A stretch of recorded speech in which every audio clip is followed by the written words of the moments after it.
Niratam Karunamayam Namami Chinmayam Devam Sadgurum Brahma Vidvaram Vasudeva Sutam Devam Kamsachanura Mardanam Devaki Paramanandam Krishnam Vande Jagadgurum Tvameva Mata Cha Pita Tvameva Tvameva Bandhuscha Sakha Tvameva Tvameva Vidya Dravidam Tvameva Tvameva Sarvam Amadeva Deva Tvameva Sarvam Urudeva Deva.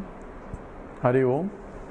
We are doing the chapter 7 of the Panchadasi, that is the Trupti Deepa Prakaranam, where Vidyaranya now is discussing what is the Paroksha Jnanam and Aparoksha Jnanam based on the Brihadaranyaka Upanishad mantra.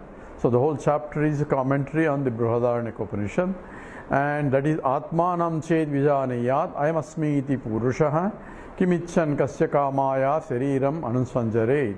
So this is from the Brihadaranyaka 4th chapter, 4th Brahmana, 12th mantra, and he has discussed so far what is a Purusha, what is a Jiva, and the statement by the scripture is Atmanam Ched Vijaniyat by Purushaha. By the Jiva one has to know the self, and that self, that means he has to know the self that he is. And I am Asmi Iti, I am that. So this is I am. So this I am being used, and Swayam, the self, is from the point of Jiva who is inquiring, it is Aparoksha Jnanam. Aparoksha means it's immediate and direct, and in fact it's Aprameyam also. It cannot be known by any other means, because subject cannot become an object of knowledge. And I am is being identified as though it's an object. This Aham Asmi, I am Asmi. So Asmi means Aham Asmi. So that's I am. So this being used as Aparoksha, the Paroksha, that means indirect, that is objectification, and Aham Asmi is the Aparoksha Jnanam. So the question that is being raised is, how come there are the Aparoksha self that is immediate and direct, why the scripture uses I am first. I am means this. So the Vidyaranya is justifying first that there are two types of knowledge. One is the Paroksha Jnanam, then Aparoksha Jnanam. We need a Paroksha Jnanam before we go to Aparoksha Jnanam. So the one who wants to inquire, where is this? So for this is what it is. One has to find out. So where is Brahman? He may not be looking for Brahman. So he may not know that there is a Brahman. So Vinod says, yes, Brahman Asti. People are looking for, there is no God and all that. Says, yes, God is there. So how do you know? So for that only exhaustive analysis of using the Vedanta Pramana says why Brahman is there. And that is what is called Paroksha Jnanam. And once the Brahman, existence of the Brahman is understood clearly, then says, where is that Brahman? Says, you are that Brahman. So therefore it goes from the Paroksha Jnanam to Aparoksha Jnanam. And that's why there are two stages of Jnanam, and that's why the scripture also tells you the first you learn about Vedanta, therefore that knowledge is required, then you proceed next to the Aparoksha Jnanam. And that's what we are discussing. And now we are doing we just finished the sloka 49. Just read that one again.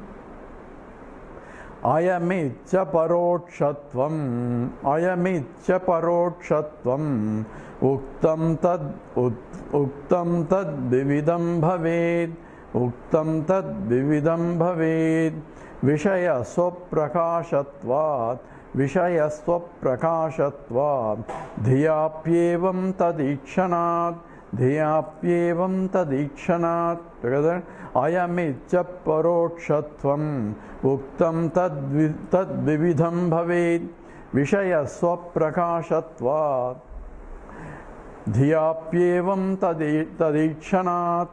So, ayam iti aparokshatvam uktam tad vividham bhaved. So I am, aham, So I am means this.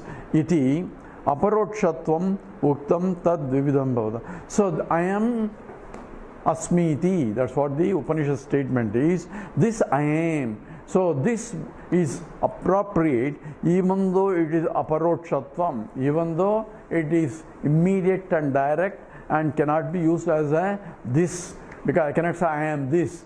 So I am this is what? This is an object and I am subject. The one who says I am this, I am is separate from this.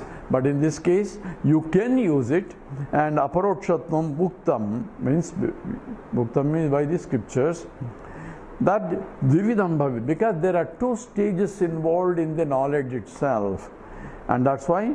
So vishaya swaprakashatvat, even though the vishaya, the object of the knowledge, that means I am, is swaprakasham, even though it is self-effulgent and self-revealing, still there is a procedures in terms of dhiya api evam tat ichanat. By using the intellect I had to know, and in the process of intellect there are two methodologies, one from the intellect and from the absolute point.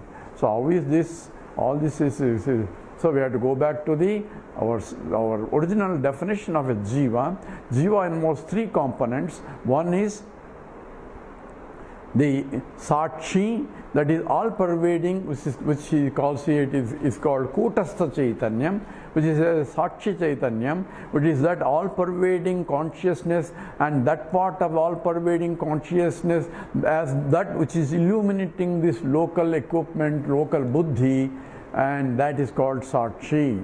And so we have a sakshi, that called original consciousness, and we have a buddhi, which is a reflecting medium from which the consciousness gets reflected, and that medium itself by itself is inert, but when it reflects the consciousness, it also becomes a conscious entity, just as the moon becoming a luminous entity. Even though moon does not have any luminosity, but it becomes a luminous entity in the sky by reflecting sunlight. In the same way, buddhi becomes a conscious entity, as though conscious entity, by reflecting the all-pervading consciousness coming from the kutastha chaitanyam. Now, what has to realize aparoksha and what is paroksha? All this in this is initially it is the buddhi only. So pure consciousness doesn't need any realization, because it is already infinite. It is ekameva advitiyam, one without a second.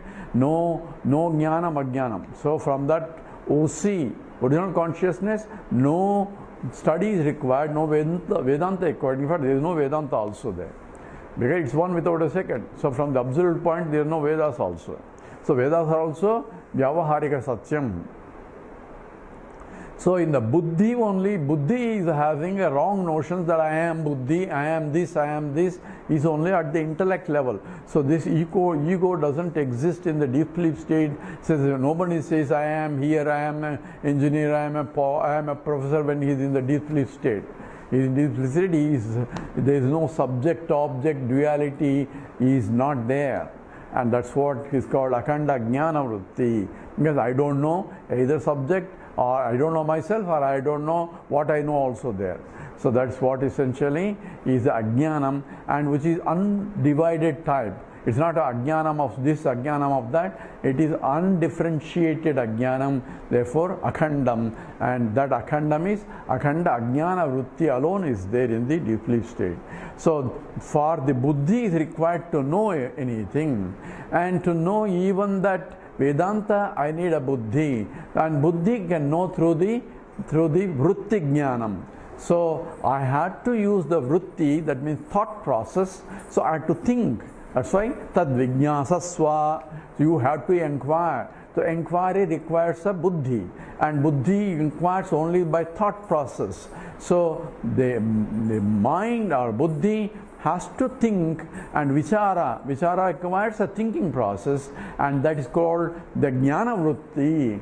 So that's what, using the buddhi at the jnana vritti, then at that stage it is called I am this. So from the point of buddhi, here is saying dhiya api tat ichanat. It's a wisdom I develops in the intellect, and that's called wisdom I. So we have two eyes, we are only going out, eyes are going out all the time looking at the objects, but that is called, that the nature has provided that. Now we are turned inwards to see what is the nature of the very knowledge itself, and the process is, who is the knower, pramata, that's the inquiry. So even though it is the inquiry that involves the vritti jnanam, and therefore in that sense jnana vritti is required, and jnana vritti eliminates the ajnana vritti. What's ajnana vritti? I don't know. I don't know is another thought, and I don't know what? Myself, truth of myself. And therefore inquiry of the buddhi about myself through Vedanta Pramana using the Viveka. Viveka involves discriminating intellect. It is an intellectual process. So there is no other, it's not a, it is all intellectual gymnastics. We have to sit down. It's not that. You need intellectual analysis, that is called essentially Tad Ichanad. Ichanad means you have to see crystal clearly. It is here seeing with the buddhi. Called, do you see what I'm saying? That seeing is intellectual analysis, and that's called wisdom eye. Wisdom eye is called the third eye of Lord Shiva. Is really not that the Lord Shiva has three eyes. It is a symbolism to show that he has the third eye in the middle of the eyebrow. That means in the buddhi. That is significance of the buddhi, and he opens that up. That means the viveka is opening up. When the viveka opens up, all lower tendencies of the kamas gets burned away. That means in the wisdom eye, all the things are recognized as useless, and that's what is called the kama dahanam, is the significance of it. But here we talk about the buddhi develops a subtle intellect. We already discussed what is the subtle versus the tichnam buddhi, sharp intellect versus the subtle intellect. We want a synthetic mind, not an analytical mind. Analytical mind is the one, tichna buddhi, it divides. And the one that we are talking about is the subtle mind is integrates into one, seeing oneness among the divisions. And that's what is called integrating vision, where I see samatvam yoga uchyate. Krishna calls it, he says equanimity in the vision of everything. Even though the vidya vinaya sampanne brahmano gavihastini, and the vidya, the wise man is different, and the gavi, the cow is different, and the elephant is different, and so on and so forth. There is so much differences externally. At the same time, samatvam, he sees essentially the panditaha samadarsanaha. So panditaha is one, is talking about the buddhi, one who has gone through the analysis of the Vedanta. He develops a subtle intellect to see oneness that pervades everything. Because life is life. It doesn't matter whether it's in the mosquito or in the expression of life is wonder, and that is there in everything. And that if you see that aspect of it, even though how life expressed depends upon the body, mind and intellect, but the essence of life is the same everywhere. That is the samatvam. Vision of that is essentially samatvam. Yes, that is the expression of the Ishvara. Ishvara is aham vaishwanaro bhutva praninam deham asritaha. I am as a Vaishwanara, I pervade the whole, I am the one who causes prana, pana, vyana, udana, samana. All physiological functions are because of me. When prana leaves, nothing will function there. It's only carbohydrates, minerals and bunch of chemicals only. But what makes the chemicals so dynamic and active? It can even think and analyze, and that capacity is because of the presence of something, and that is really a wonder, and we don't know what that life is. One who can see that oneness that pervades the entire universe is called a jnani, and that is through the process of vritti jnanam. So vritti jnanam, by Vedanta Shravana Manana, vritti jnanam eliminates the ajnana vritti, that I don't know this, I don't know that whatever that Brahman or whatever that I don't know right now who I am. That vritti jnanam removes the vritti ajnanam. That is one level. But there is no phalavyapti, because when it removes, then what happens? Then nothing happens. I am self-revealing. That's called the aparoksha jnanam arises spontaneously. When the clouds are removed by the winds and sun is automatically seen spontaneously. And that's what is called Swayam Jyotihi, Jyotir Jyotis Swayam Jyotihi, Ahameva Ahamavyaha. So here, this I am Atmi, even though it is aparoksham, even though that from there you can see there are two levels of it, this Jnana Vritti eliminates the Ajnana Vritti, and together both are gone. So jnana abhyasadvik nirmalam. So krutva jnanam swayam nasye jalam kadakarene ajnana kalusham jivam jnana abhyasadvik nirmalam krutva jnanam swayam nasye jalam kadakarene. See, the Shankaracharya says in the Atma Bodha, simple but profound statements are already given there. So it says, Ajnana Kalusham Jivam. Jiva is with the Ajnana Kalusham, because it is a reflection of the consciousness in the impure Sattva Gunam. Impurity coming from Rajo and Tamo Guna that we discussed before. So that is Ajnana Kalusham Jivam, Jnanabhyasadvi Nirmalam. So it can be purified by the Jnanam. So Jnanam removes the Rajoguna and Tamoguna and leaving only Sattva Guna where pure knowledge can take place. So here he's talking about two levels of understanding. Even at that level, one is the Jnana Vritti at the Buddhi level, and another is recognition of the self, which is claiming that I am that, which is there all the time, and that's what is essentially Aparoksha Jnanam. Now we go to Sloka 50. Paroksha Jnana Kalepi Vishaya Swaprakashata Sama Brahma Swaprakasham Sama Brahma Swaprakasham Asti Chevam Vibodhanat Asti Chevam Vibodhanat. Together, Paroksha Jnana Kalepi Vishaya Swaprakashata Sama Brahma Swaprakasham Asti Chevam Vibodhanat.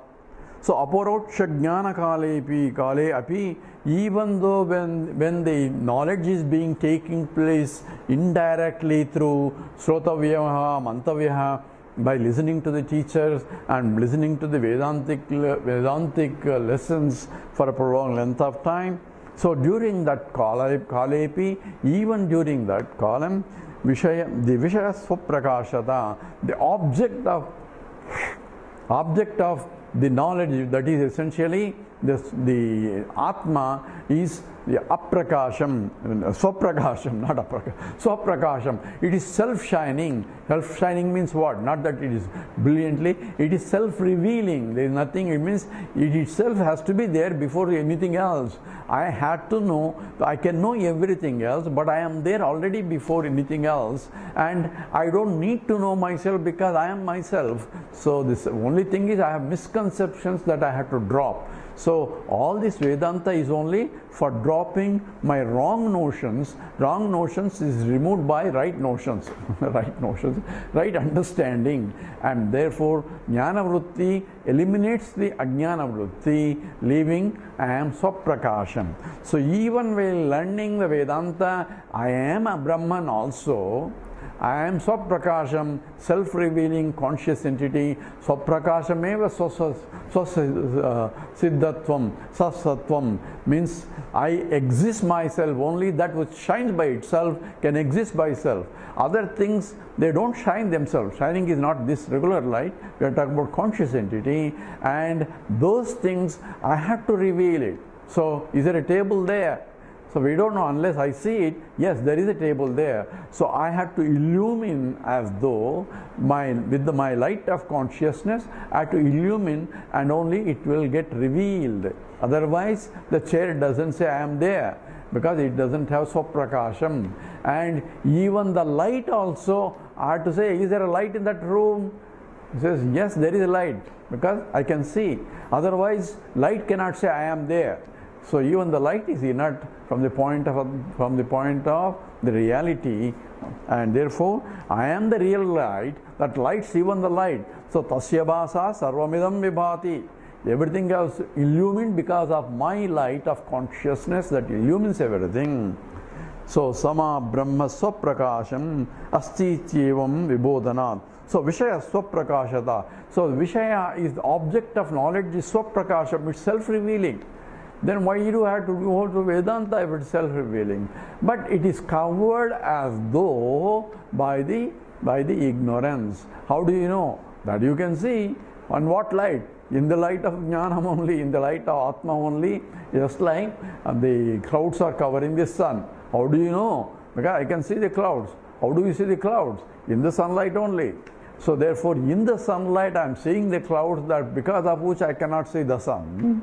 And the same way, in the Atma, in the light of consciousness that I am not able to recognize that I am what I am because of the ignorance, and that ignorance manifests in terms of I am this, I am this. Where this is an object and I am a subject, and obviously ignorance is involved in when I say I am identifying with what I am not as I am because of the ignorance. All that is being discussed before. So paroksha jnana kalepi vishaya swaprakashata. So it is swaprakashata. It is of the nature of the swayam prakasham. That means it's the nature of the consciousness. Sama brahma swaprakasham. And this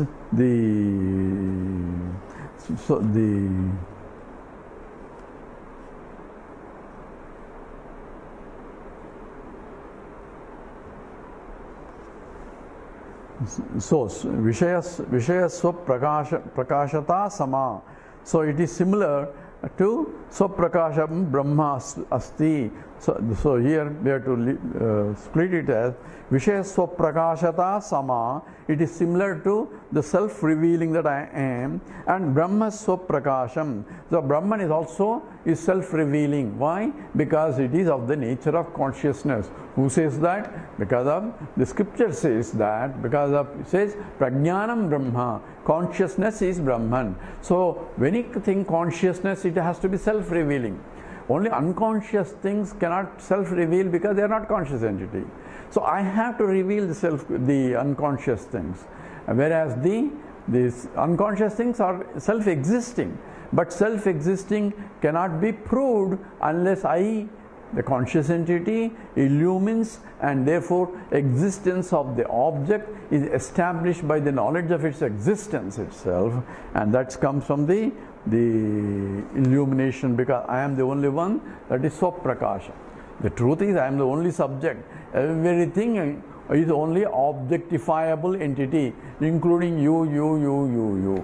Even though you may claim that you are a conscious entity, but from my point you are only an object, because I don't see your consciousness, I don't see even your mind also. I infer that you have a mind when you think. It says when you don't think, then say you are not able to think. So don't you have your brain? Or that's what people say. So what happened to your brain? Means your brain is not using, not that you don't have brain. You are not using. If you are not using, then you are as good as something. There's a sloka actually. Ahara nidra bhayamaitunancha samanyametas pashubhi naranam. Ahara, Nidra, Bhayam, Maitunam, evam are common for a human being and animal. Ahara means you want to eat food. Ahara, Nidra, to sleep. Bhayam, fear. Ahara, Bhadra, Maitunam, producing children. All that etc. is common for animal, also a human being. What is the bigness about the human being? So as long as only that part is only concerned, then they are same. Samatvam. But Buddhirihitesha adiko vishesha buddhya vihina pasuvi samana. So buddhi is special for a human being, and if buddhi is not being used, then he is as good as the other one, because he is having it and he doesn't use it. and the others don't have it and they cannot use it. So it's as good as, maybe worse than the animal also. So sama brahma swapakasham asti tyevam vibodhanat. So it has to be known from the scriptures, vibodhanat. It has to be known from scriptures. Asti iti evam. Brahma swaprakasham Brahma asti. Therefore, Brahman is there. On what basis? Scripture says so. And what does Scripture say? Is Satyam Jnanam Anantam Brahma. Says it is nature of the Satyam, existence, and Jnanam, nature of consciousness, and Anantam, being infinite. That's the nature of Brahman. And that's what the Scripture is declares. And therefore, Asti iti evam Brahma asti. So people claim that there is no God and all that. Says God asti. Why? Because that's what Scripture says. So I don't believe in the Scripture. That's your problem. If you don't believe in it, okay, continue until you come to a stage where because you don't believe even analysis of what your own existence you cannot.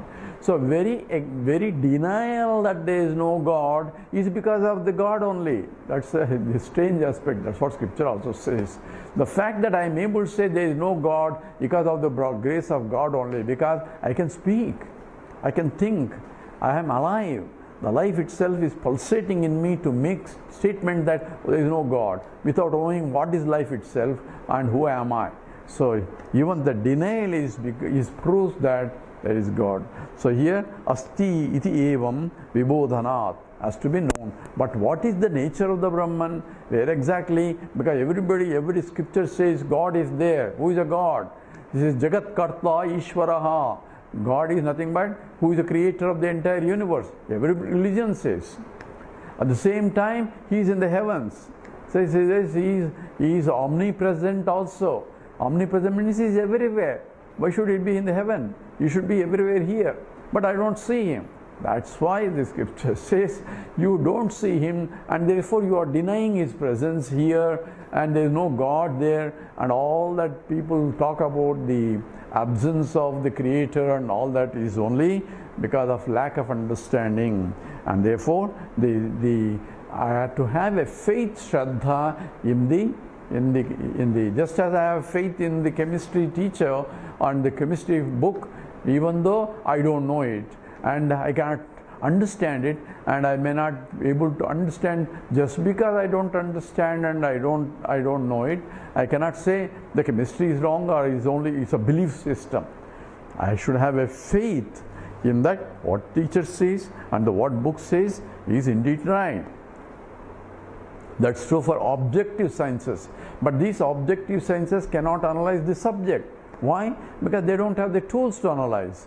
They are using objective tools to analyze the subject because subject cannot be objectified. Therefore, and then using the wrong tools and say we don't have it, other things is only dogma or belief systems, and therefore it's not science. So that means he doesn't know what science also. So that's one of the, as to science means, science is derived from the word seer, means knowledge. And Veda also means, Ved is derived from Vid, also means knowledge. And science, Veda means science. And one has, but it does not concentrate on the objective sciences, but analyzes the subject and relation to the object. What is an object and subject? What are the relationships? All that being analyzed by the Vedanta. But I should have a faith in that what he says is true, or as an hypothesis, working hypothesis, I have to prove until I prove that it's true. So there is a story that was discussed in the classes by Swami. It says there was one suddenly a person became a very blind, a rich man, but he became thoroughly blind, and he wanted to get to the doctors, and the doctors said, hey, you have to go through some operation and this and that. So he went through so many operations, nothing happened. So he was almost like giving up, that he not able to see. But somebody said there is a famous world-renowned ophthalmologist, you have to go there and get it examined. So reluctantly because of his pressure of his relatives, wives and all that, he went there and doctor examined. He says, I know what the problem is, I can solve the problem, but you have to go through this operation, that I can do it if you want. He said, okay, I'll go get it done, if you let me try this. Since he is a famous, so he went through the operation. So operation was over, and then after a few days, doctor came back. I'm going to remove the stitches and all that. So the stitches were removed, and says, please open your eyes. So I'm not going to open my eyes. So why? But first, please assure me, because this I've been disappointed with all the time. Please assure me that if I open my eyes, I will see. Sir, operation went very well. As far as I know, operation is successful, and you should be able to see. And please open your eyes. No, I need a guarantee that I will see, unless then only I will open my eyes. So what's going to doctor can do? Doctor can only say, you have to prove that you can see. That means it depends on me, and I have to have a faith in order to see.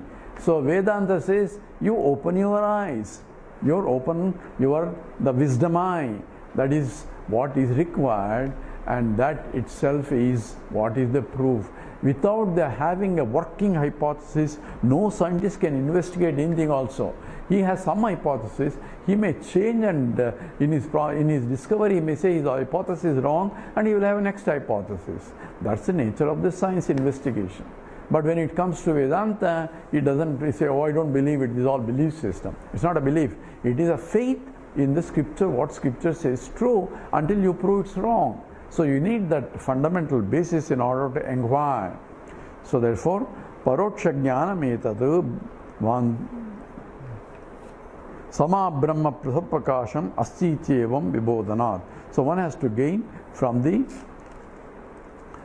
the knowledge of that.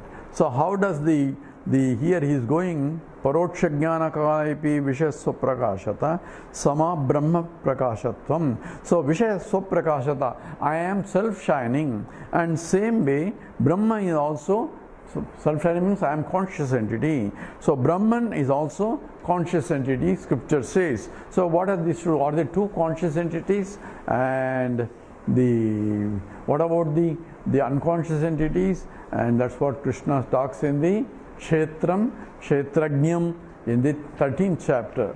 Idam shariram kaunteya kshetramitya vidhiyate etad jo veti tam prahuho kshetrajna iti tadvidaha. And kshetrajnam chapimam vidhi sarvakshetreshu bharata kshetragnyayor jnanam yatta jnanam Matamama, that is the knowledge. Kshetrajnayo jnanam, knowing what is a field and what is not the knower of the field. Kshetrajnaha, knower of the field, and knower of the field in the particular field, if you analyze, then recognize, say, Kshetrajnam chapimam vidhi sarva kshetrisu. I am the knower in your field, in everybody's fields also. That means I am going from the individual knower, Pramata, to the OC, that which is Brahman. That shift has to occur by the Vedanta. Here Krishna himself is declaring Kshetrajnam cha apimam vidhi sarva kshetreshu. Kshetrajnaha is a knower of your field, but at the same time recognize, understand that I am the real knower in all kshetras, of all the kshetras. Therefore, going from the Atma to Paramatma, and that itself is the equation called Mahavakya, where first I know myself and I know the Brahman, and the equation is I am Brahman, comes from the Vedanta. So that's what is going to be discussed in the next sloka. How the indirect knowledge will lead to the direct knowledge. Aham brahmechyanullikhya. This is 51. Aham brahmechyanullikhya brahmastiti eva mullikhet brahmastiti eva mullikhet paroksha jnanametat na paroksha jnanametat Nabhantam Badha Nirupanat. Nabhantam Badha Nirupanat. Together. Aham Brahmechyanullikhya Brahmastiti eva mullikhet Parokshajnanametat Nabhantam Badha Nirupanat. So Aham Brahma iti Anullikhya. So Aham Brahma iti, I am Brahman. So I am Brahman. This is a, say I am Brahman. How do I know I am Brahman? Brahman means infiniteness. Infiniteness means complete. There is no desha kala vastu parichinnatvam is not there in the Brahman because it is infinite. Infinite is not limited by space, limited by time, limited by the object wise, because it is one ekameva advitiyam. It is satyam jnanam anantam brahma. So, but that is okay, Brahman. But what about me? I am that Brahman means I am that stand for, not for this body, mind, intellect identification. I am pure OC, original consciousness, and not the reflected medium and the reflected consciousness. When I say I am conscious entity, that consciousness is not from the body or the reflection. The reflection is only because there is an original OC. So the original consciousness that is all pervading is Aham Brahmasmi. Iti Anullikhya. So having not realized that so far, Brahma Asti iti evam allikhet. Brahman is there. Yes, I agree that Brahman is there. Brahman is all pervading because there is a creation, and the creation cannot be there without created. Why there is a creation? Because this is a well regulated and thermodynamically a system that which is essentially containing system. And this is essentially what the scripture is self-sustaining system, and that what is called the creation. Creation, if I say, a simple give example is if I bring a big stone and say, hey, look at my creation. He says, what do you mean creation? You may hit me with that stone because it is just a stone outside, and you say that's not a creation. But suppose I carve a beautiful Ganesha out of it, then say, oh, what a beautiful creation. So suddenly it was not a creation, suddenly became a creation. It's the same stone. But now there is an order in the system, and the order and regularity and comes because of action has to be done, work has to be done to create order. And this universe, that is what you call a creation. Creation involves an order and work is required, and therefore it's a high energy system. And whereas the universe is an ordered system. Ordered system, why you say ordered system? It's because the laws are governing, the laws are universally ordered, and I am able to sit in a one corner, sitting in the earth. Earth itself is so small in the solar system, and solar system is only a dot in the galaxy, in the Milky Way, and the Milky Way itself is a dot in the whole galaxies and galaxies and galaxies. And sitting in that corner in the earth, in a small lab, I can discover the laws that are pertaining to galaxies and galaxies away, only because the system is well-behaved system, ordered system. Therefore, it's a creation. And a creation requires a creator. Intelligence is required. Intelligence has to rest with a conscious entity. So a creator has to be conscious entity and has to have the knowledge of creation. He is Sarvajnaha, Sarvashaktiman, and therefore there is only creator. But when you say where do you get a material for creation, that comes only from the Vedanta. It says he cannot go to outside to get a material. He himself became a material, and therefore creation is coming from him. Just as the speeder foot sports, the both are also withdraws the net that it put forth, the material and the intelligence coming from the spider. So we have the Spider Man also. So that is the total creation. So from that scripture statement we have to understand. So Aham Brahma iti. So I only looking at the Ishvara and learning Ashvara, all that, without knowing that I am the Brahman, and all I have learned so far is Brahma asti iti evam allikhet.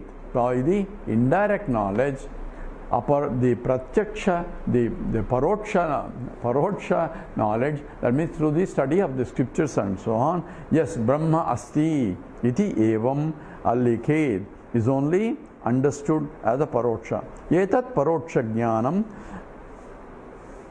This is the indirect knowledge that we are talking about.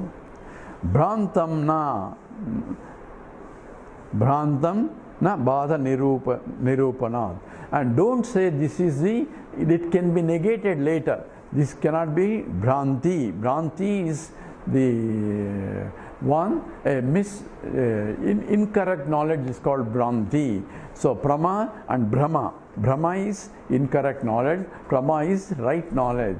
So when I see something, it can be right knowledge or wrong knowledge depending upon how clear my vision is. Therefore, if I have color blind, then I don't see the exact color of the object, and therefore there is a error in the perception because of the defective nature of the instruments of perception. It has nothing to do with the object.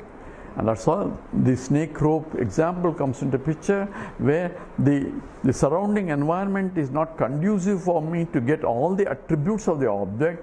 So only I get limited attributes, and from that, based on, I say it is a snake, where although it may be a rope. So therefore, that called the Brahma. But how do you know it's Brahma? When I use a higher pramana, when I use the light and focus it, I see now it was a rope. Then what happened to snake? So snake knowledge became a Bhranti. It's only an illusion. And what is Prama? Prama means the right knowledge is that which is not negated. So snake knowledge is negated by the rope knowledge.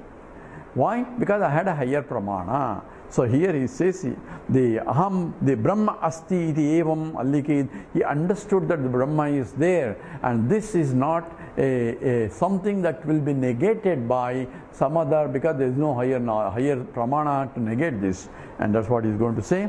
Bhrantam na, because Badha anirupanad.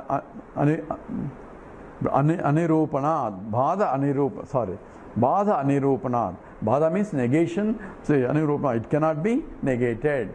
Cannot be nirupanam. It cannot be executed by any other higher pramana. Only higher pramana can remove this lower knowledge. And that's how we say higher pramana is putting a light and seeing clearly becomes higher pramana. So pratyaksha pramana is considered prabala pramana, because I can see, therefore it is there. Oh, it's not there. Hey, I can see. That's called eyewitness account. So even in the court, they accept eyewitness account, and that becomes a prabala pramana compared to logic. Logic, I can have different theories. Logically, I can deduce a lot of theories, but based on the axioms that I make, I can reduce the whole science also. But that is, scientists will ask you, where is the proof? What is the proof that your theory is right? So I have to show proof. Proof is what? A data. Data is what? By pratyaksha pramana. He observed something. I have observation and asked her to prove. So pratyaksha pramana becomes a support for even logic also. So anumana pramana. So even in Vedanta also, the anumana pramana is confirmed by drishtanta. By example, it says, yes, there is evidence that every time there is a smoke, there is a fire. Therefore, it has been proved before. They called a concomitant relation between what I see and what I deduce, and that is what is based on the pratyaksha pramana. So is there another pramana? We'll see, discuss why it cannot be negated, and even though Brahman cannot be seen. So that's why we have to be careful in terms of here that aham Brahma asti cannot be negated is what he's saying, and he's going to prove it in the next slokas and so on. With this we stop. Om Purnamada Purnamidam Purnat Purnamudachyate Purnasya Purnamadaya Purnameva Vasishyate. Om Shanti Shanti Shanti. Harihi Om Sri Gurubhyo Namaha. Harihi Om.